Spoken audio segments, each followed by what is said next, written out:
What's going on, guys? So I've got a problem. I know it, and I can't describe why I have this problem, but I have really started to enjoy tinkering with these diesel heaters. This is my third, maybe, I think, diesel heater. I bought it off of Amazon. It was on sale for less than $100. I think total price out the door was like 98 bucks. And this is the first style that I've had of these real tall, skinny heaters. But I also picked up a couple of things to kind of update it or upgrade it. So I got some much better fuel line that we're going to use. And I don't know if this has a fuel filter. So I got some fuel filters. And I'm going to try out this little exhaust elbow because these come with really long exhausts and they're sometimes intentionally made to go through walls. My heaters don't go through walls. I use them outside. So they're kind of a pain when they're really long. They flop around everywhere. So I don't need that. But for less than $100, I'm going to see if this diesel heater does anything better than all my other ones. This is a kind of bare bones heater, right? So it doesn't, I don't believe it's got Bluetooth. It doesn't have a remote controller. I don't even know the brand. I'll put it up on the screen. Manual looks to be like every other diesel heater manual. We've got the screen that's flopping around. I think that just pushes back in there. Yeah, you can tell it is the long, tall, skinny diesel heater. And honestly, I picked this one up because I got a tire step to go over my truck. And my current heater is pretty wide and it doesn't fit on the tire step. If I ever do decide to go with this style heater, this is skinny enough to fit on that tire step, and then I can strap it down with some cam buckle straps or whatnot. But well, let's see what came in this box for my 99 bucks. So we got our air exhaust hose. And guys, these things are expensive. I was just tossing these things out, but I've been trying to find some longer version of these metallic aluminum hoses. And I can't find really long ones, but even the short ones, they're expensive. So that's why I just use dryer vent ducts. Got some more tubing. We got a hole saw. What in the world is that hole saw for? Okay. Little air filter. Basically just to keep giant bugs from getting sucked in. I don't even see any type of membrane in there. We got our exhaust, muffler, some hose clamps. Oh, we do have a remote. So maybe this does work. And it looks like it's got a little LED on it too. No batteries in it, but does have a remote. And then your little nozzle. So kind of all basic stuff. And then this is a 12 volt only. So like my other heater's got that AC converter. This just comes with some DC cords that we'll have to hook into the back out of these terminal posts right here. So that's kind of standard. But let's get this up. I'm really curious what this hole saw's for. I don't know. It's a first for me. And the big reveal. Not much to it. We got the main combustion chamber here. We got the fuel tank here. It is not, doesn't feel like it's yeah, it's just kind of hanging out there. So I probably will put some heavy duty, try to strap this thing down. I know you don't have to when you have the case over it, but just for added security. I do not see a fuel filter, so I'm glad I got those. Actually, guys, to tell you the truth, this has a better fuel line than all of my other ones. All of my other heaters have come with this really cheap green, super flimsy fuel line. And these diesel heaters drip such a tiny amount of fuel to keep them going. If there's any kink at all, these little green fuel lines can stop the flow of fuel. So I picked up a little bit heavier duty, but this is actually a little bit better tubing. This is like hard, I guess PVC, but I can't even bend it. So I guess I will not be changing out the fuel lines, but I'm going to go through the directions and see what in the heck I need that hole saw for.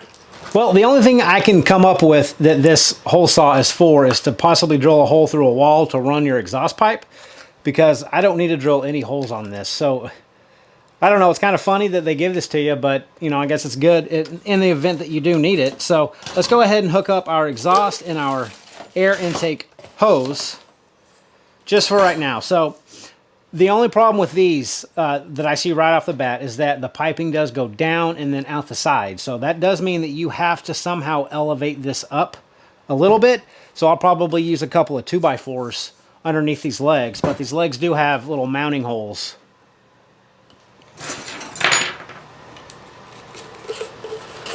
And I'm going to go ahead and fish this out the back.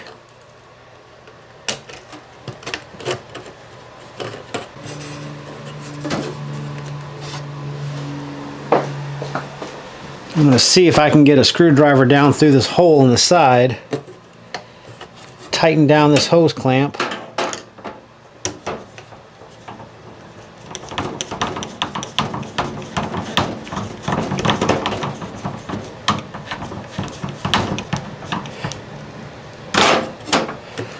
Okay, that's not going anywhere.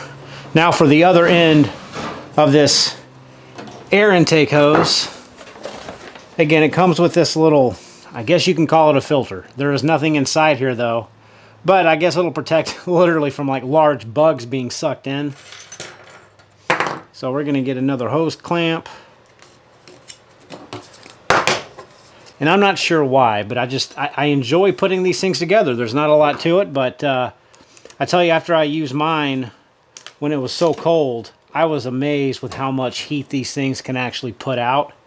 Okay, there is your air intake, very dangly hose. Now, for the exhaust, this is where you got to kind of take that comes to your ship like this. So we're going to have to bend it quite a bit. I'm going to bend this thing out straight to start off with. Okay, so here is the DC cable that came with this unit. So you got a couple of posts up here, positive and negative. Black to black.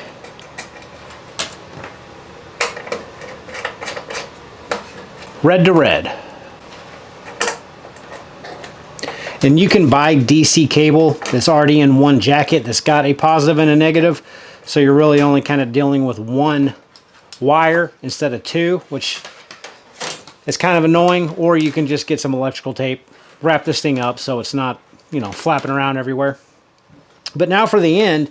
The end depends on what you're going to be using to actually power this diesel heater. So you need upwards of, in my experience, between 140 watts and 250 watts, all dependent on the heater. So you can connect the end of these directly to a 12-volt battery.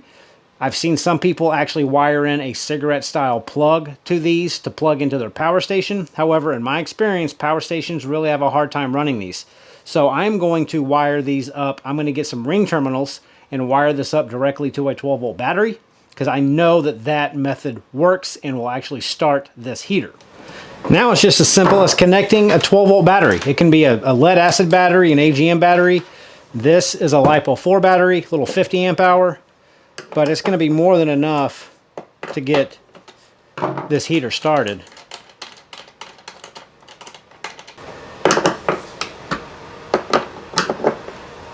All right, so we got all the components for the heater hooked up. We've got it connected to a 12-volt power source. Now all we got to do is fill it up with diesel, connect the remote controller, hopefully, and then I'll show you how to prime the pump, because you want to prime the pump before you actually try to turn this thing on to start heating, because you want that diesel to actually get into the fuel pump first. I've got the remote. I'm just going to see if I get lucky, and if I just turn the remote on, I'm going to see what happens. It says connecting and waiting.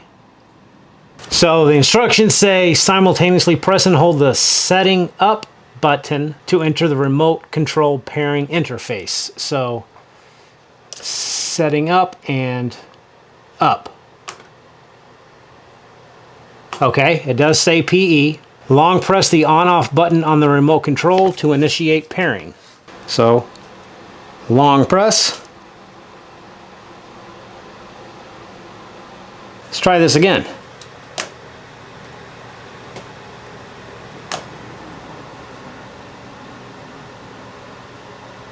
Okay, let's try one more thing. Let's go back to setting button and up. Get to the PE flashing. Now we're going to press and hold OK and power. Hey, success paired. Let's see if this is as simple as it says. Settings and the down button for 3 seconds. It'll flash at 20. Press the up and down button to modify the pumping time. Let's just keep it there. And press the confirmation button to stop start. There we go. So that is the pump icon. And we're gonna have to do this probably one more time. I will increase the time a little bit. All right, so if you look underneath, you can see the fuel line, and I can see the diesel starting to pump through that fuel line now. So I know we're pretty much already primed. I'm gonna let this finish its course. We got about 10 seconds left, and then we should be ready to get this thing started. Actually, I'm gonna try to start this thing with the remote, because that's what's most important for me. So power, we are connected. Let's press and hold the power. And it turns on. So we are now going. This will probably take a few minutes to get that glow plug heated up. And yes, I'm in my garage. I can see some of that awesome Chinesium smoke coming out. Nice. So I am in my garage. It is open. Obviously, I'm gonna get this fan blowing, pushing out some of that exhaust. Okay, I can hear the pump starting to click now. So it's got 10 heat settings, 1 through 10. They call them gears. All of my heaters have called them gears, but they're basically heat levels, 1 through 10. I've got this thing on 10. But actually, I'm not gonna be that dumb. I'm gonna put it on 5, right in the middle, just on this first startup. And we're already getting warm air. That feels good. It's cold out here. So I'm gonna let this thing run. I'm gonna come back with my little infrared thermometer. We're gonna stick it through this nozzle, see what kind of heat we're getting out of it. But I will say, honestly, this pump is quieter than my more expensive heater that I'm using right now. So it's definitely has a much quieter tick to it. All right, so it's been going for a few minutes now. Wow, 185 degrees coming out on level 5, the middle setting. That'll warm you up. And again, I'm surprised how quiet this tick is. That is much more quiet than my other few diesel heaters that I've tested here. Let's crank it up. Let's put it on, I got it on 7. 206. These things are, you know, guys, I didn't really know what they were until I got my rooftop tent. And I gotta say, they're pretty invaluable if you can get diesel or kerosene, because they run all night long. My last test ran for 14 hours in 10-degree ambient temperature off of 1.3 gallons of diesel and hardly any power draw. Once after initial startup, these things take 10 to 20 watts is it. So I can see why these things have such a, almost like a cult following, and I'm starting to get into that category, I fear. Wow. 235 degrees. That's warm. This was less than $100. I don't know if it's gonna be on sale when I post this video, but I got it for under $100 off of Amazon.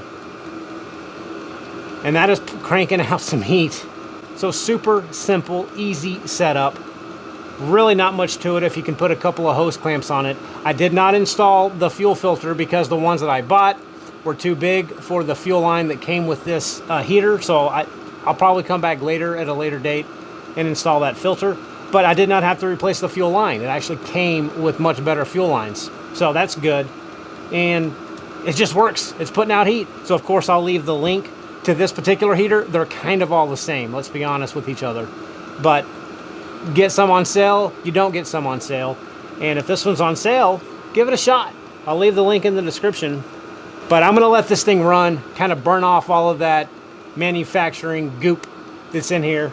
And then last tip before I let you go, do not ever unplug the power from these devices when you shut it down.